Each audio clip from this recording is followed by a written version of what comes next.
우리에게 오신 예수 그리스도, 그런 제목입니다. 우리에게 오신 예수 그리스도. 요한계시록 4장 7절에 보게 되면 네 가지의 영물들이 나오죠.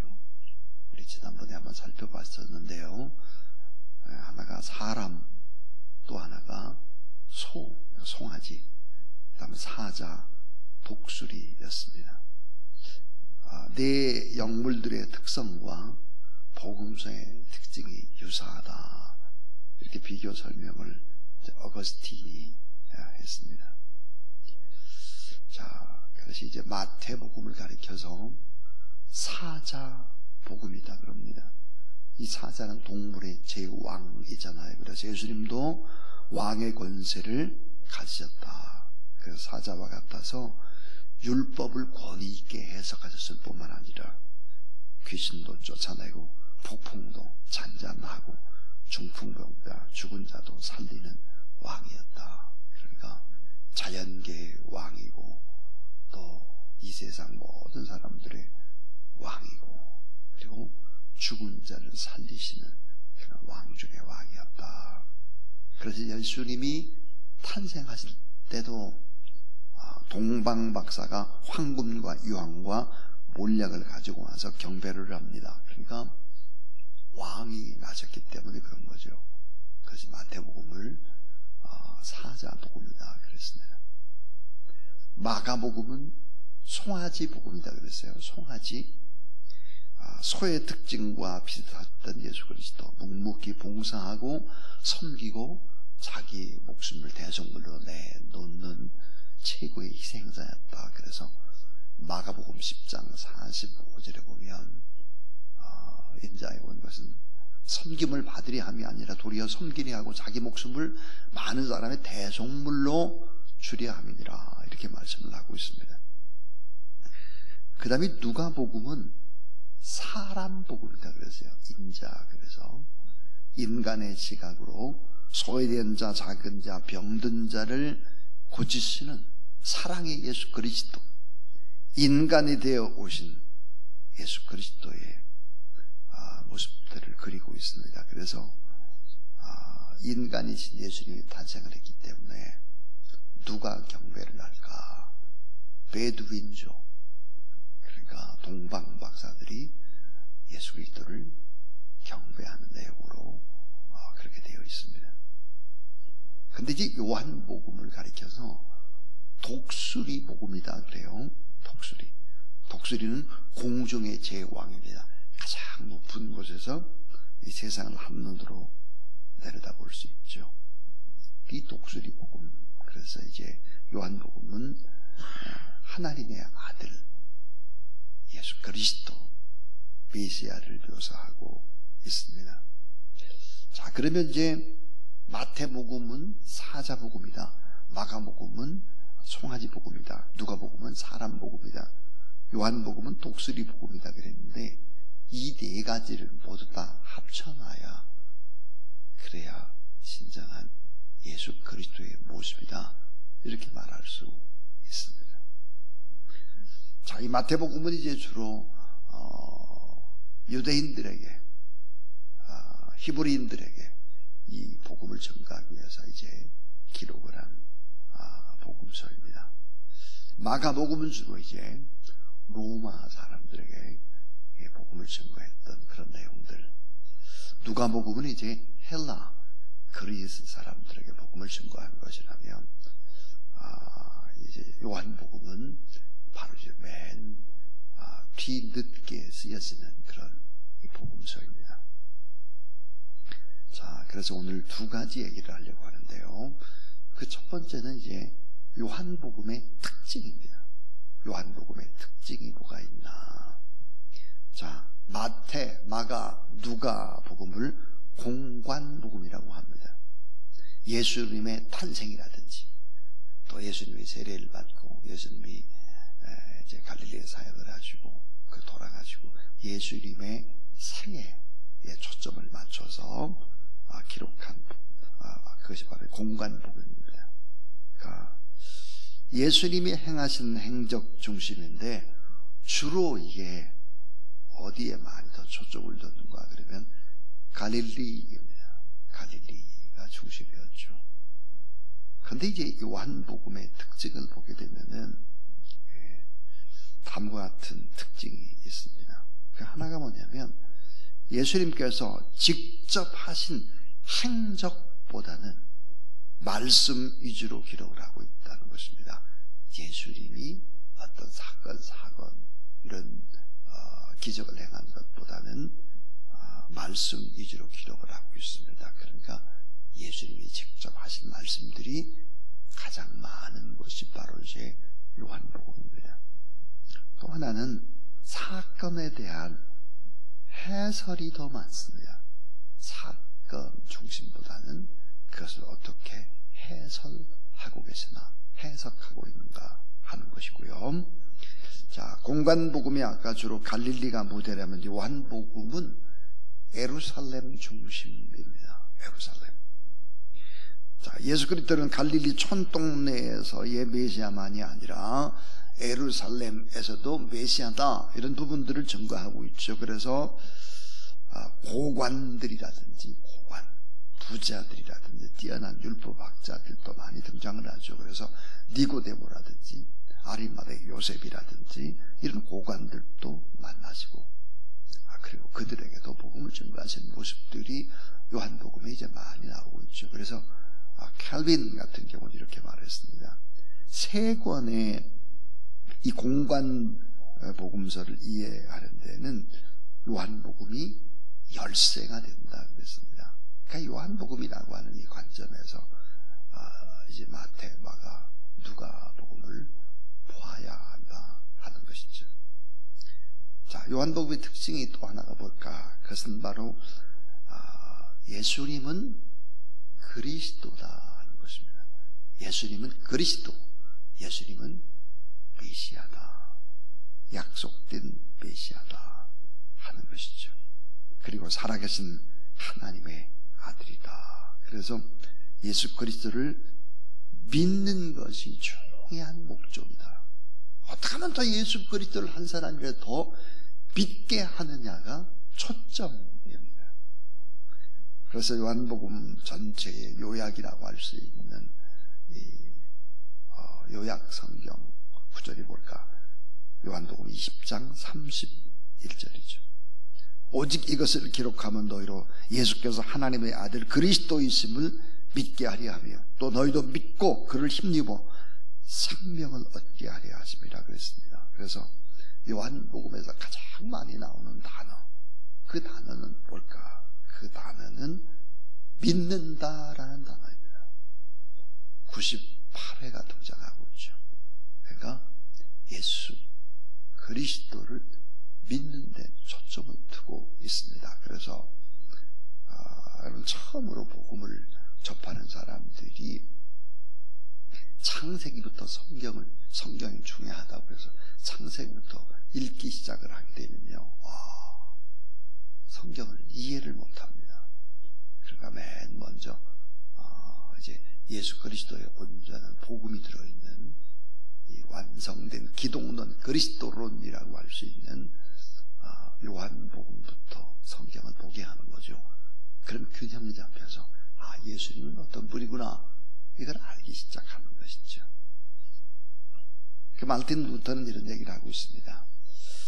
요한복음을 성경의 면류관이라고 그렇게 했고 예수 그리스도의 신성을 강조한 책이다 그랬습니다. 그러니까 요한복음은 영적이고 신학적인 책이다 그랬습니다. 그러니까 이 요한복음을 좀 깊이 우리가 볼 필요성이 있는 거죠. 그 다음에 이제 두 번째는 요한복음의 중심 주제입니다. 자, 요한복음의 중심 주제가 뭘까? 요한복음의 주제를 알려면은 반복되는 단어, 이 반복되는 단어의 숫자, 아까 믿는다가 98번 나온다고 했는데요. 계속해서 반복해서 쓰고 있는 강조되는 단어들을 살펴보면 요한복음의 중심 주제가 됩니다. 그래서 요한복음의 중심 주제는 어떤 것일까? 다음과 같습니다. 이 첫 번째입니다. 첫 번째는 참 생명이신 예수 그리스도입니다. 참 생명이신 예수 그리스도. 생명이라는 단어가 54번이 반복되어 나오고 있습니다. 요한복음 1장 4절에도 그 안에 생명이 있었으니 이 생명은 사람들의 빛이다. 예수 그리스도의 생명이 없는 사람, 예수 그리스도가 마음속에 없는 사람은 어둠이라는 거예요. 그 어둠은 뭘까요? 죽음이라는 거예요. 그것은 불안, 염려, 근심, 걱정 속에 살아가는 것이죠. 참 생명이신 예수 그리스도, 생명이라는 말이 계속해서 반복되고 있습니다. 그 다음에 이제 두 번째는 참 빛 대신 예수 그리스도입니다. 참 빛 대신 예수 그리스도.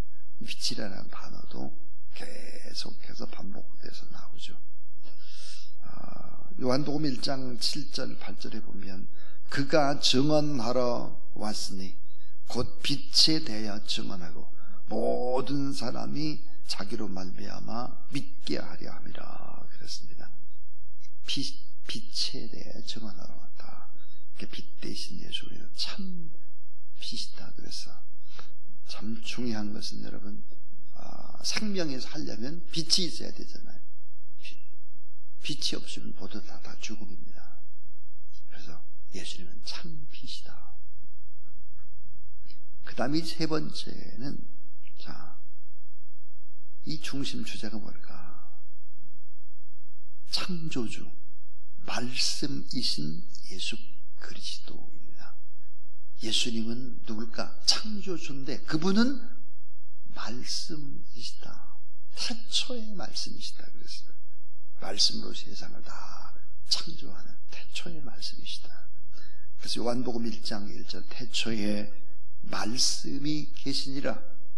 이 말씀이 하나님과 함께 계셨으니 이 말씀은 곧 하나님이시니라 그랬습니다. 태초에 말씀이 계셨다. 이 말씀이 바로 이제 여러분 잘 아는 로고스입니다. 로고스. 자, 이 로고스가 계셨는데 이 말씀이신 이분이 기록된 성경이신 이분이 우리에게 지금 말씀을 하시죠. 그래서 내 가슴에 딱 부딪혀오는 많은 성경에 나와 있는 이야기 가운데 내 가슴에 딱 부딪혀오는 그것은 바로 레마라고 하죠. 레마. 요한복음 1장 3절에 보니까 만물이 그로 말미암아 지은 바 되었으니 지은 것이 하나도 그가 없이는 된 것이 없느니라. 그러니까 창조주 하나님이시다. 예수 그리스도는 창조주 하나님과 동일한 능력과 권세를 가지신 예수 그리스도다. 그래서 우리 여러분 창세기 1장 1절에 보니까 태초에 하나님이 천지를 창조하시니라. 요한복음 1장 1절에는 태초에 말씀이 계시니라. 이 말씀이 하나님과 함께 계셨으니 이 말씀은 곧 하나님이시니라 그랬고, 만물이 그로 말미암아 지은 바 되었으니 지은 것이 하나도 그가 없이는 된 것이 없느니라. 그러니까 태초에 하나님이, 태초에 예수 그리스도께서 빛이 되시고 말씀으로 세상을 창조하셨다 하는 것입니다. 자, 이제 네 번째 정말 중요한 이야기. 자, 내가 사는 마을에 오신 예수 그리스도이십니다. 내가 사는 마을에 오셨어요. 창조주 하나님이, 참 빛 되신 그분이, 참 생명이신 그분이 내가 사는 마을에 오셨어요. 내가 사는 이곳에 오셨어요. 내가 사는 나의 마음에 오셨어요. 이게 뭘까? 그 유명한 성육신입니다. 성육신. 요한복음 1장 14절에 보니까 오늘 말씀에 말씀이 육신이 되셨다 그랬어요. 자, 하나님과 함께 계시던 그분이 마침내 인간의 육체를 입고 우리 가운데로 오셨다 하는 것입니다. 죄 없으신 예수 그리스도께서 죄인 같은 모습으로, 죄가 없으신 그분이 죄인 같은 모습으로 오셔서 우리의 모든 죄를 대속하시는 희생의 십자가를 지시기 위해서 오셨다. 인간 구원을 위해서 오셨다. 근데 하나님이 어떤 모습으로? 사람으로 오셨다. 죄 많은 인간 역사에 오셨다. 우리들의 문화권에 오셨다. 죽기 위해서 오셨다 하는 것입니다. 참 놀라운 얘기죠.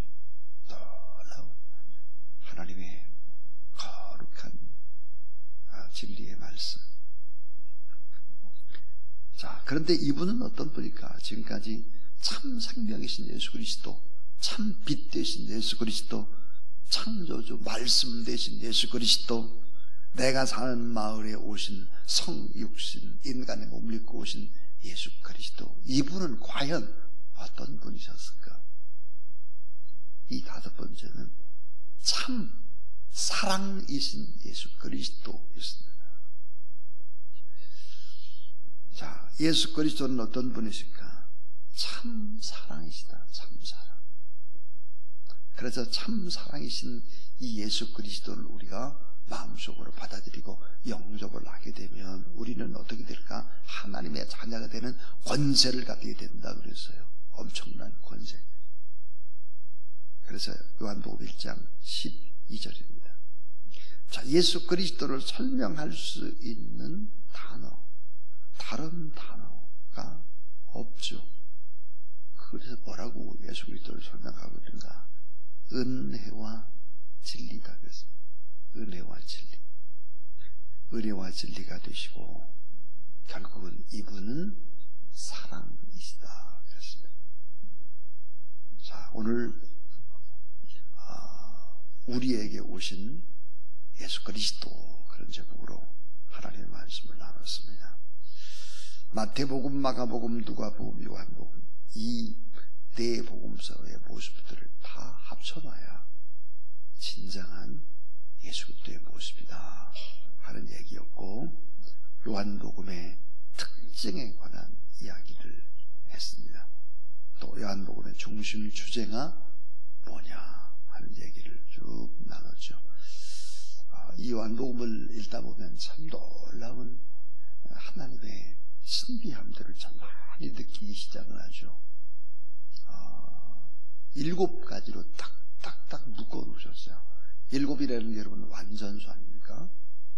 예수 그리스도는 나는 누구다라고 하는 선언도 7가지로 하셨고, 기적도 큰 기적을 행할 때도 연속으로 7가지를 행하시고, 이런 자기 계시도 7가지로 하시고, 그래서 이 요한복음은 참 쉽게 쓰여졌지만 아주 체계적인 신학적인, 그리고 예수 그리스도의 모습을 총천연색으로 스펙트럼처럼 보여주고 계신다. 그게 바로 요한복음입니다. 이 복음서와 함께 또 새 신년벽주에 하나님의 은혜가 여러분에게 넘치시기를 주의 이름으로 축원합니다. 자, 이 시간 우리 331장 찬송 하나님 앞에 드리겠습니다.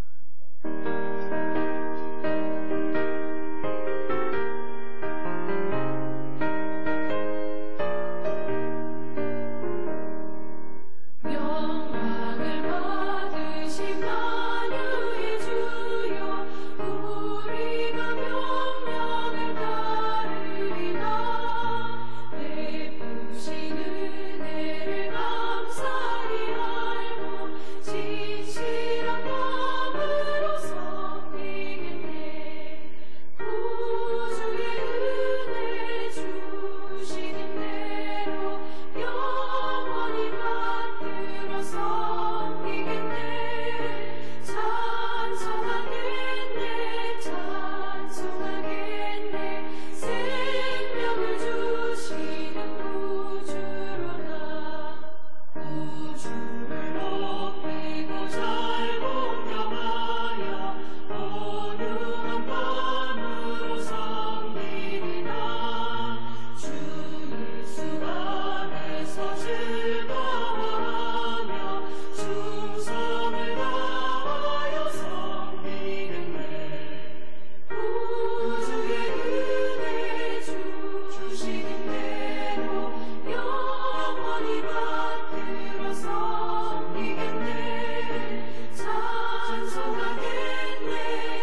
이제는 은혜와 진리가 되시는 우리 구주 예수 그리스도의 무한하신 은혜와 하나님의 놀라우신 사랑하심과 우리의 힘 주시고 능력 주시고 지혜 주셔서 늘 승리토록 이끌어 가시는 성령 하나님의 거룩한 역사하시며 오늘도 하나님 앞에 신령과 진정으로 예배드리고 중보 기도하고 또 새해를 맞는 모든 하나님의 사람들 머리 위에 이제로부터 영원토록 함께하옵시기를 간절히 축원하옵나이다. 아멘.